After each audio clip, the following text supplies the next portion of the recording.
सगळ्यात महत्त्वाचं म्हणजे ज्या पद्धतीची भूमिका जरांगे पाटील घेत आहेत, म्हणतात की छगन भुजबळ यांचं राजकीय करिअर मी संपून टाकणार. याकडे नेमकं कसं पाहता? बघा 50-50 वर्ष त्यांनी समाजकारणामध्ये राजकारणामध्ये घालवलेले आहेत. अनेक वर्षांचा अनुभव त्यांच्या पाठीशी आहेत. अनेक वेळा लोकांच्यामधून ते सभागृहात निवडून आलेले आहेत.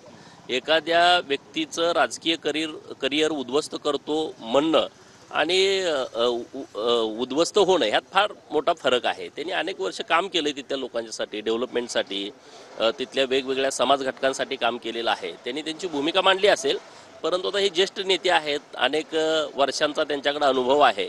त्यामुळं असं कुणी बोललं म्हणून करिअर उद्ध्वस्त होईल अशी काही परिस्थिती होईल असं मला वाटत नाही. एक चर्चा जी सुरू आहे ती जरांगे पाटील यांचं जे आंदोलन आहे ते महाविकास आघाडी पुरस्कृत आहे आणि हाके यांचं जे आंदोलन आहे ते महायुती पुरस्कृत आहे असा एक आरोप सुद्धा केला जातोय. चर्चा सुरू झाली आहे. तुम्हाला वाटतं या चर्चेमध्ये काही महायुतीचा आंदोलन असायचा काही संबंध नाही.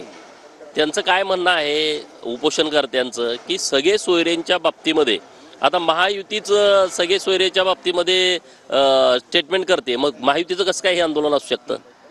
सगळे सोयरेंच्या बाबतीमध्ये सरकारची स्पष्टता काय आहे? सरकार एका बाजूनं काय म्हणतंय की ओबीसीच्या आरक्षणाला धक्का लागणार नाही आणि दुसऱ्या बाजूनं उपोषणकर्ते काय म्हणतायत की 80% मराठा समाज आता कुणबी झालाय, ओबीसी झालाय, राहिलेला 20% हा सगळे सोयरेचा अंमलबजावणी झाल्याच्या नंतर ओबीसी होणार आहे. आणि म्हणून हा विषय सरकारच्या समोर मांडला गेला की नेमकं ह्यात खरं कोण बोलतंय? दोघांपैकी कुणीतरी खोटं बोलत असेल किंवा दोघांपैकी कुणीतरी एक जण खरं बोलत असेल तर त्याच्याबद्दलची स्पष्टता आपण लोकांना दिली पाहिजे, हे सरकारकडे आम्ही म्हटलं. आणि त्यामुळं महायुतीच्या वतीनं हे आंदोलन आहे असं म्हणण्यात काय अर्थ आहे असं मला अजिबात वाटत नाही.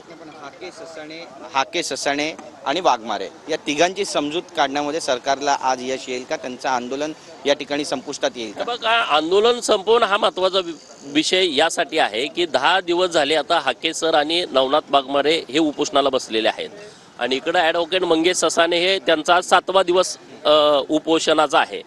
शेवटी काय आहे, हे ओबीसी समाजासाठी लढणारी मंडळी आहेत तर त्यांच्या जीवाची काळजी घेणं ही सुद्धा सरकारची जबाबदारी आहे.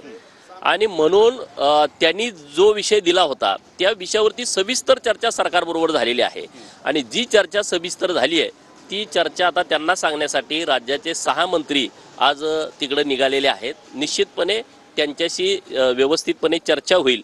त्यांचं काय म्हणणं बघून मग पुढं काय डिसिजन, शेवटी सर्वस्वी अधिकार त्यांचा आहे उपोषणकर्त्याचा, त्याच्यावर निर्णय काय घ्यायचा. पण मला वाटतं की सरकारनं खूप चांगल्या पद्धतीनं चर्चा केलेली आहे. जोपर्यंत सर्वपक्षीय बैठक होणार नाही तोपर्यंत सगळे सोयऱ्यांच्या बाबतीमध्ये काही निर्णय होणार नाही, सगळे सोयऱ्याची अंमलबजावणी होणार नाही. त्यामुळं हे सगळं उपोषणकर्त्याला मान्य होईल असं मला वाटतंय. धन्यवाद आमच्याशी बोलल्याबद्दल. तर आपण पाहतोय की आपली भूमिका मांडलेली आहे गोपीचंद पडळकर यांनी आणि आता हे जे शिष्टमंडळ आहे ते जालन्यासाठी रवाना होतं. इथून संभाजीनगरला जाणार आहे, तिथून वडीगोद्रीला जाणार आहे आणि पुढे पुण्याला जाऊन या सगळ्या आंदोलनकर्त्यांची ते घालण्याचा प्रयत्न करणार आहे. त्यामुळे आपल्याला पाहावं लागेल की नेमकी समजूत काढण्यामध्ये सरकारला कितपत यश येत आहे. Camera person